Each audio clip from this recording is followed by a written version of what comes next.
अस्सलाम वालेकुम dear students, कैसे हो आप लोग? उम्मीद है कि आप सब लोग बिल्कुल ठीक ठाक होगे। तो आज की इस वीडियो में इंशाल्लाह हम लोग बात करेंगे अबाउट द पीएचएसए। ठीक है। मैं जब भी अपना व्हाट्सएप ओपन करता हूँ आजकल, तो हर दूसरा बंदा जो है पीएचएसए के बारे में ही जो है वो क्वेश्चंस कर रहा होता है कि पीएचएसए के एडमिशन्स कब स्टार्ट होंगे या इसका बाकी प्रोसेस क्या होगा। तो इंशाल्लाह इस वीडियो में हम लोग जो है वो ए टू जी जो है वो आप लोगों को बताएंगे about PHSA. First of all, ये पीएचएसए है क्या? PHSA stands for provincial health services academy.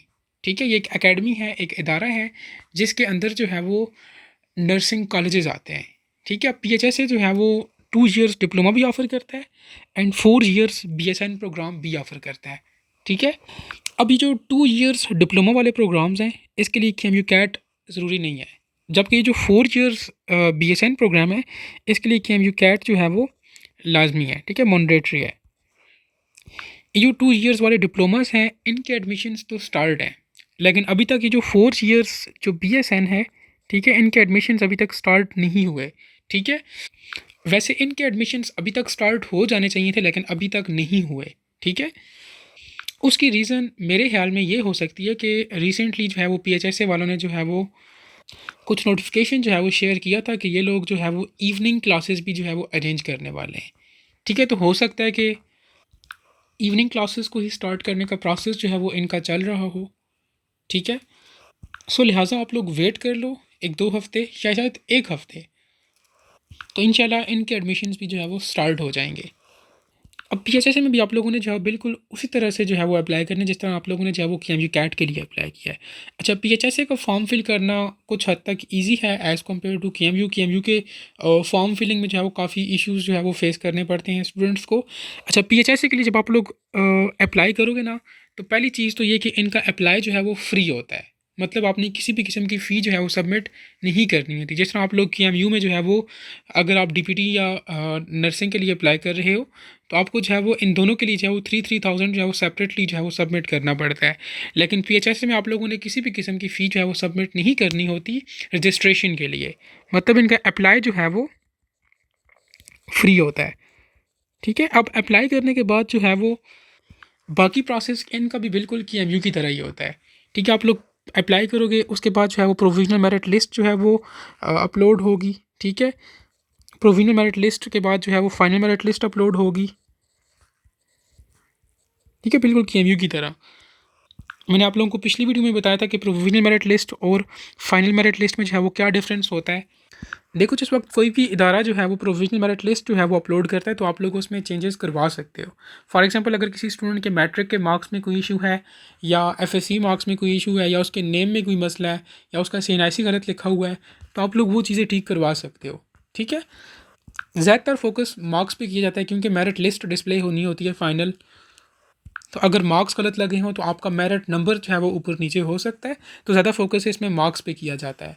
ठीक है, फिर उसके बाद जो है फाइनल मेरिट लिस्ट जो है वो डिस्प्ले होती है। फाइनल मेरिट लिस्ट जो है वो डिस्प्ले होती है तो आप लोगों के इंटरव्यूज़ भी जो है वो शेड्यूल हो जाते हैं। ठीक है, मतलब आप लोगों को बताया जाता है कि मेरिट नंबर 1 से लेके 100 तक जो है वो आप लोग इस स्टेट को आ जाओ। मेरिट नंबर 101 से लेके 200 तक आप लोग इस स्टेट को आ जाओ। तो उस तरह से आप लोगों के इंटरव्यू शेड्यूल होते हैं। फिर उसके बाद आप लोगों के जो है वो इंटरव्यूज़ होते हैं। ठीक है, ये जो शेड्यूल्स हुए ना, इसी शेड्यूल के मुताबिक आप लोगों के इंटरव्यूज़ कंडक्ट होते हैं। अच्छा, जो केएमयू के इंटरव्यूज़ होते हैं ना, उसके लिए आप लोगों को जो है वो केएमयू का जो मेन कैंपस है, जो कि हयाताबाद फ़ेज़ 5 में लोकेटेड है, आप लोगों के इंटरव्यूज़ जो है वो वहाँ पे होते हैं केएमयू के। लेकिन पीएचएसए का जो हेड ऑफिस है वो दुरानपुर में है, तो पीएचएसए के जो इंटरव्यूज़ हैं वो दुरानपुर में होते हैं। ठीक है, वहाँ पे जो केएमयू का जो है वो पुराना एक कैंपस था, ठीक है, पैरामेडिक्स वालों के लिए, उसके बिल्कुल साथ ही जो है वो पीएचएसए वालों का जो है वो ऑफिस है। ठीक है, तो आप लोगों के इंटरव्यूज़ जो है वो दुरानपुर में होंगे पीएचएसए के लिए। अब इंटरव्यूज़ में क्या कुछ होता है, वो इंटरव्यूज़ के टाइम पर ही जो है आप लोगों को गाइड कर दूंगा कि इंटरव्यूज़ में क्या होगा, कैसे होगा, क्या क्या चीज़ें लेके जानी है, वो आपसे क्या पूछेंगे। ठीक है, वो सारा प्रोसेस हम लोग उस वक्त एक्सप्लेन करेंगे। अभी इस वक्त अगर मैं एक्सप्लेन कर भी दूँ ना, तो मुझे कन्फर्म पता है आप लोगों में से हर दूसरा बंदा दोबारा उस वक्त मुझसे पूछेगा कि अब क्या करना है इंटरव्यूज़ में। सो लिहाजा बेहतर यह है कि मैं ये इंटरव्यूज़ के बारे में जो है वो आप लोगों को उसी वक्त बता दूंगा जब ज़रूरत होगी तो। ठीक है, अब पीएचएसए के अंदर जो है वो तकरीबन हमारे पास 8 से 9 जो है वो इंस्टीट्यूट्स आते हैं, जिनमें हमारे पास 4 इंस्टीट्यूट्स जो हैं वो तो पेशावर में ही लोकेटेड हैं। ठीक है। एक हमारे पास पेशावर में कौन सा है, post graduate college of nursing, PGCN जिसे कहते हैं। दूसरा हमारे पास LRH के साथ है। तीसरा HMC के साथ है। और चौथा हमारे पास जो है वो KTH के साथ है। ठीक है, 4 इंस्टीट्यूट्स पेशावर में लोकेटेड है। उसके बाद इनका एक इंस्टीट्यूट जो है वो एबटाबाद में है, अयूब टीचिंग हॉस्पिटल के साथ। एक इंस्टीट्यूट इनका जो है वो DI हान में है। इसके अलावा इनका एक इंस्टीट्यूट जो है बनू में है। ठीक है, ये जो मेजर सिटीज़ है ना KPK के, ठीक है, तो उन मेजर सिटीज़ में जो टर्शरी हॉस्पिटल्स हैं, या मैं आसान अल्फाज में बोलूँ तो जो हमारे पास टीचिंग हॉस्पिटल्स हैं, तो हर टीचिंग हॉस्पिटल के साथ जो है वो ये एक नर्सिंग कॉलेज है जो कि PHSA के अंडर आता है। Simple is that. इसके अलावा हमारे पास स्वात सैदू शरीफ में भी है। अच्छा, इसमें PHSA में एडमिशन जो है वो सिर्फ KPK डोमिसाइल होल्डर्स कर सकते हैं। ठीक है, मतलब एलिजिबिलिटी क्राइटेरिया इनका क्या है, सिर्फ और सिर्फ KPK के डोमिसाइल होल्डर्स जो है वो इसमें अप्लाई कर सकते हैं, बाकी प्रोवेंसेस के लोग इसमें अप्लाई नहीं कर सकते। अच्छा, ये जो मैंने इंस्टीट्यूट्स लिखे हैं, इनके अलावा भी एक दो इंस्टीट्यूट्स होंगे जो कि अभी इस वक्त मेरे जहन में नहीं आ रहे। आई थिंक मर्दान और स्वाबी में भी हैं। ठीक है, तो इसके अलावा हमारे पास टोटल सीट्स कितनी होती हैं PHSA में? टोटल सीट्स हमारे पास जो है वो 650 सीट्स होती हैं। ठीक, इन सीट्स में 10% सीट्स जो हैं वो मेल्स के लिए होती हैं और 90% सीट्स जो है वो फीमेल्स के लिए होती हैं। अब इसमें से आप लोग 10% निकाल लो, मतलब 65 सीट्स जो हैं वो मेल्स के लिए रिजर्व्ड हैं और बाकी जो रिमेनिंग सीट्स बचती हैं तकरीबन आई थिंक 585 बनती हैं, वो फीमेल्स के लिए हैं। यही वजह कि फ़ीमेल्स का मेरिट जो है वो PHSA में थोड़ा लो होता है। ठीक है, मेल्स का मेरिट काफ़ी हाई होता है। तो मेरिट पर भी हम लोग आगे जाके बात करते हैं। अब अगर मैं 2023 के क्लोजिंग मेरिट की बात करूं, ठीक है, PHSA की, तो जो मेल्स थे उनका क्लोजिंग मेरिट 2023 में जो है वो 82% प्लस था। ठीक है, और फीमेल्स का जो है वो ये 68 पे जो है वो क्लोज़ हुआ था। अब इस मरतबा मेरिट जो है वो और ऊपर जाएगा या नीचे आएगा, तो जितना एक्सपेक्टेड मुझे लग रहा है तो वो ये है कि मेल का जो एग्रीगेट है ना, जो सॉरी क्लोजिंग मेरिट है इस मरतबा, वो 83 या 84 प्लस होगा। ठीक है, इसमें +-1 आप लोग कर लो। और जो फीमेल्स हैं उनका जो है वो 65 +-1, मतलब 65 के नज़दीक नज़दीक होगा। फीमेल्स का मेरिट जो है वो इस मरतबा थोड़ा लो हो सकता है PHSA में, और मेल्स का जो है वो मज़ीद हाई होने के चांसेस हैं। अब वजह क्या है? वजह यह है कि KMU की इस मरतबा जो KMU कैट के जो है वो दोनों टेस्ट थे, दो ही टेस्ट कंडक्ट हुए हैं। Test number 1 and test number 2 जो है वो कंडक्ट हुए KMU कैट का।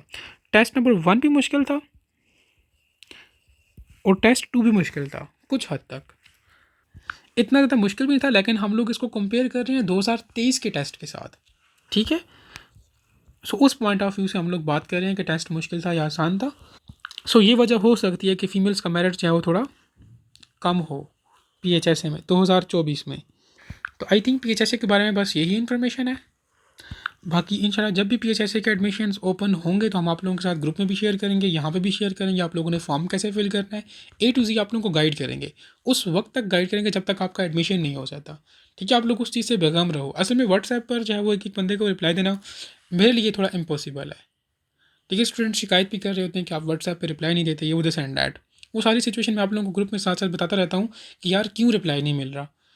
अब डेली बेसिस पे मैं 100 200 300 बंदों को जो है वो इनबॉक्स में जो है वो गाइड नहीं कर सकता, क्योंकि अपनी भी यूनिवर्सिटी होती है। 3:30 बजे हम लोग वहाँ से आते हैं, उसके बाद मतलब इतना टाइम नहीं होता कि बंदा बैठ के जो है वो 200 300 लोगों को जो है वो रिप्लाई दे। कुछ लोगों को दे देता हूँ, लेकिन ज़्यादातर लोग रह जाते हैं। तो ये सीरीज़ स्टार्ट करने का मकसद ये था कि आप सब लोगों को जो है वो कलेक्टिवली गाइड कर सकूँ।